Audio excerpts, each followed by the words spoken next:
রান্নাবান্নার চ্যানেলে আজকের রেসিপি পনির ফিঙ্গার। পনিরগুলো সরু লম্বা করে কেটে নিয়েছি। এখানে একটা মশলা তৈরি করে নিচ্ছি। লাল লঙ্কা গুঁড়ো, হলুদ, লবণ, গোলমরিচের গুঁড়ো, আদা পেস্ট, জিরে গুঁড়ো, মৌরি গুঁড়ো, কিছুটা কাসুরি মেথি, কিছুটা টক দই দিয়ে মশলাটা ভালো করে মিক্সড করে নিচ্ছি। এর সাথে আমি 1 চামচ মতন লেবুর রস অ্যাড করে আবারও মিক্সড করে নিচ্ছি। কেটে রাখা পনিরগুলো দিয়ে মশলার সাথে ভালোভাবে মাখিয়ে নেব।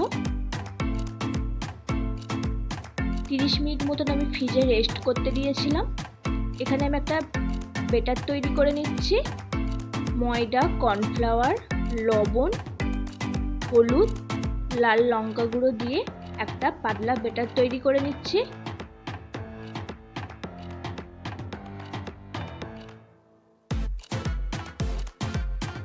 আমি কিছু ব্রেড ক্রাম্ব নিয়ে নিয়েছি। মশলা মাখানো পনিরগুলো আমি ব্যাটারের মধ্যে ডুবিয়ে ব্রেড ক্রাম্বের সাথে ভালোভাবে মাখিয়ে একটা করে কোট করে নেব। প্রত্যেকটা আমি এইভাবে রেডি করে নিচ্ছি।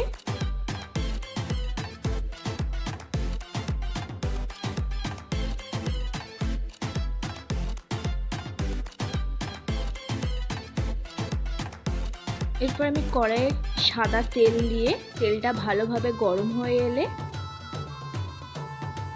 পনিরগুলো একটা একটা করে দিয়ে লো ফ্লেমে হালকা ব্রাউন লালভাবে ভেজে নেব।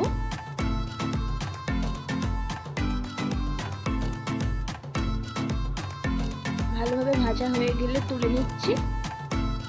পনির তো অনেকভাবে খেয়েছেন, এইভাবে একবার বাড়িতে সকলে ট্রাই করবেন, খুব ভালো হয় খেতে।